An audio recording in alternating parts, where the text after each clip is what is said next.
Selamat datang di Sepi Riding. Ini adalah calon pengendara ya. Ini motor-motornya. Sepi Riding. Wah, ini lihat. Pakai apa ini namanya ini? Pakai Decker. protector. Oh, Protector ya. Decker emang main bola. Ini apa ini? Itu sponsor itu, jangan. Oh iya, tapi sensor ya. Ini ada ininya nih. Nah, ini buat apa perepet itu? Pada saat jatuh biar tidak Tertarik. Nah, ini motornya ada yang motor cross ya, motor sport, matic juga ada ya. Semuanya ada. Safety Riding.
Sampai gigi 4. Jadi kon terakhir ini adalah titik awal pengoperasian. Oke, bukan untuk titik pemberhentiannya. Jadi pada saat ban depan lewat, kon baru kita awal pengoperasian. Dan sekarang saya akan mencontohkan yang tidak benar menggunakan rem depannya saja.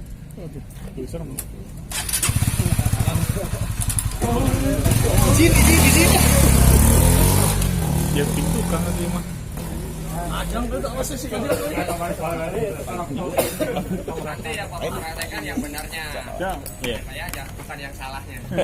Saya.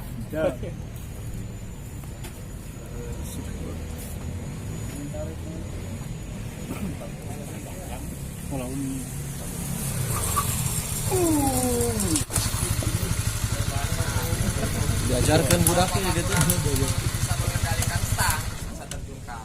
akan terjatuh apabila kita tidak bisa mengendalikan sepeda motor. Saya pun belajar, banyak tahapannya untuk belajar. Jadi tidak disarankan untuk bapak-bapak pada keseharian menggunakan rem depannya saja. Bahayanya sama, kecepatannya 40 km. Jadi when they start dengan kecepatan 40 km, dan nanti bapak-bapak selalu melihat berkali-kali speedometer kita belajar.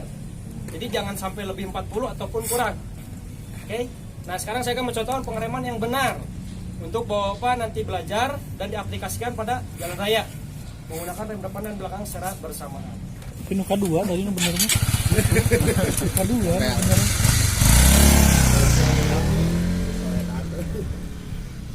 Foto video Pengereman yang baik itu dan sih. aman itu tidak ada gesekan ban dengan aspal. Semakin banyak gesekan ban dengan aspal, jarak akan semakin jauh. Oh iya benar. Salah berarti. Slip sliding ya, seperti itu. Jadi yang benar itu tidak ada gesekan ban. Caranya yaitu dengan menggunakan jari telunjuk dulu cara ngeremnya. Seperti tadi diremas ya. Nah, caranya dari telunjuk dulu. Lihat pergerakannya, jarinya, baru tarik kopling. Jadi setelah rem baru kopling.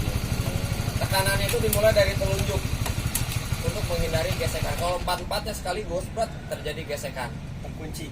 Jadi maksudnya tadi dijelasin meremas itu, mulailah tekanannya itu dari telunjuk.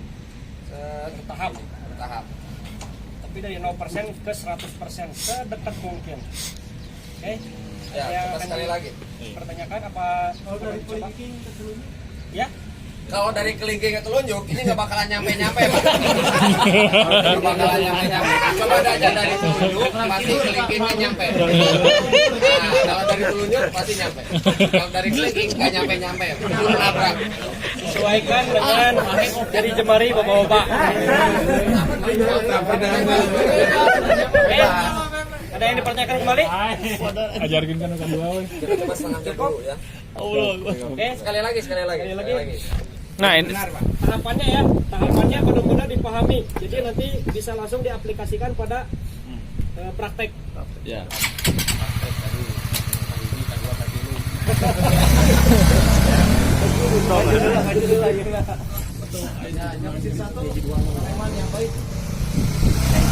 Dari awal di sana Bapak tengok kanan dulu seperti biasa, mau berangkat tengok kanan dulu, situasi jalannya safety check, baru jalan. Kecepatan 40 maksimal, kalau bisa antara 30-40. Kemudian jari jemari nggak ada yang nempel, lihat Pak, jari jemari nggak ada yang nempel. Enggak. Ya, begini. Kecuali kupling ya, kecuali kupling. Nah, begitu mau ngerem, pergunakan 4 jari. Susul kupling, seperti itu Pak. Hasil pengeremannya tadi yang rem belakang saja di sana, yang depannya saja agak sebelah sini, tapi kalau yang dua-duanya amannya seperti ini. Jaraknya semakin. Oke, sekarang kita mau coba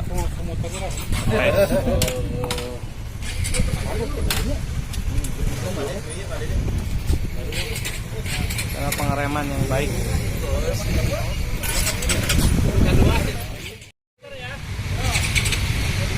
Jangan lebih, jangan kurang. Giginya sampai gigi 4.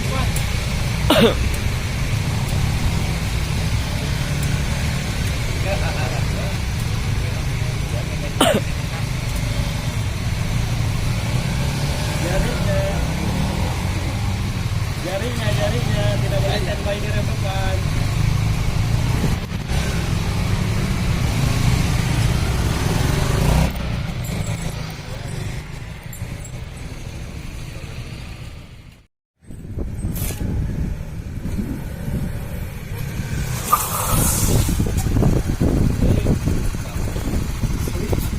Menurut Bapak kesalahannya apa aja? Link. Koplingnya bareng ya? Bareng. Oke, apa lagi? Ada lagi? Tegang. Ya, porsinya lebih banyak di rem belakang, rem depannya kurang. Ya, bareng, secara bersamaan. Ini contoh dari kelingking dulu tadi ya. Helm nggak ditutup. Nah, helm nggak ditutup. Ah. Tuh. Ada lagi? Cukup? Menurut saya ada lagi. Kakinya standby di bawah persneling. Jadi pada saat sudah naik, naik lagi ke atas, naik lagi ke atas. Oke, siap, coba lagi.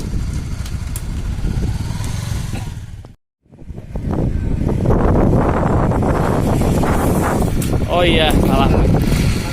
Gimana? Kesalahannya apa aja? Ini kakinya harusnya di bawah. Hah? Tadi di bawah. Tadi di bawah. Helm. Oke, yang ketiga lean with the bike itu mencontohkan untuk tukang cacing. bapak-bapak berkendara sehari-hari, teknik menikungnya. Ini lean apa ini? Sekarang lean dulu. Lean out, lean out.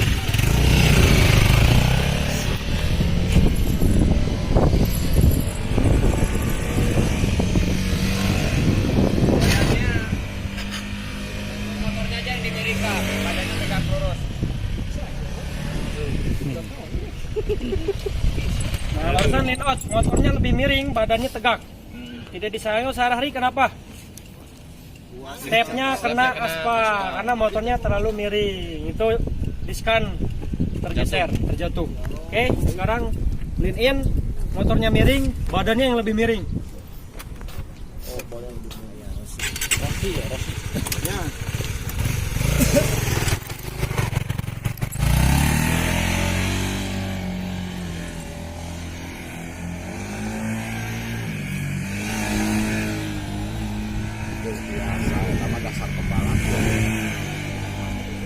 Nah, ini juga bukan untuk di jalan raya contoh yang salah.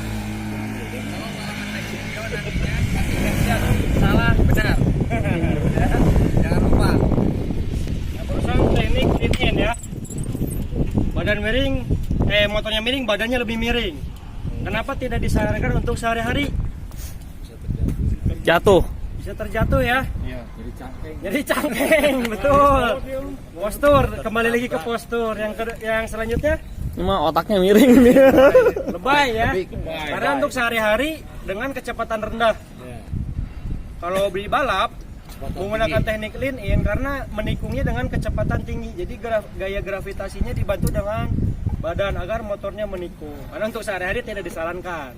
Nah, yang disarankan sekarang lean with the bike. Kemiringan sepeda motor sejajar dengan badan. Perhatikan postur dan pandangannya untuk bapak-bapak. Jadi bapak-bapak nanti diaplikasikan pada saat praktek ya. Awalnya pandangan melihat ke arah yang dituju ya.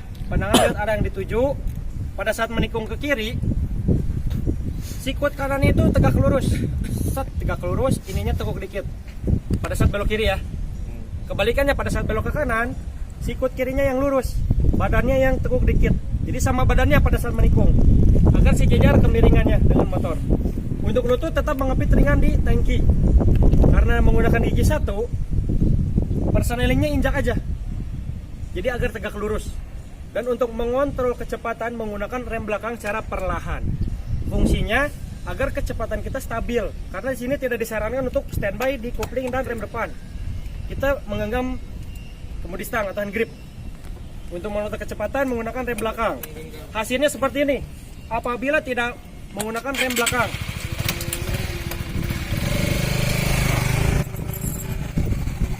pada saat menikung tidak menggunakan rem belakang,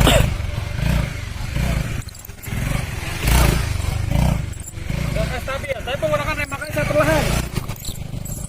Gasnya pantang aja. Stabil. Kalau lebih kencang rem belakang. Nah, itu fungsinya. Lebih stabil lagi, lebih aman. Karena apabila kita menikung standby rem depan, bahayanya ketika dalam ada potensi bahaya mendadak, kita kaget menarik rem depan, alhasil low side atau roda depannya tergelincir, kita tidak bisa mengendalikan. Tetapi apabila menggunakan rem belakang pada saat menikung, aman, pasti dijamin.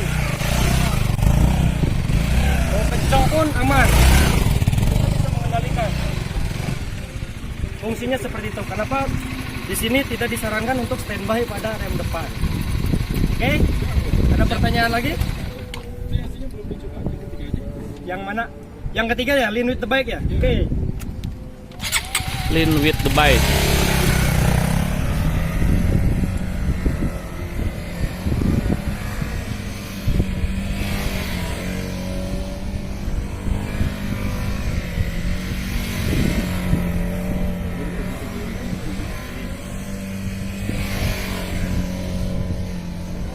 Tapi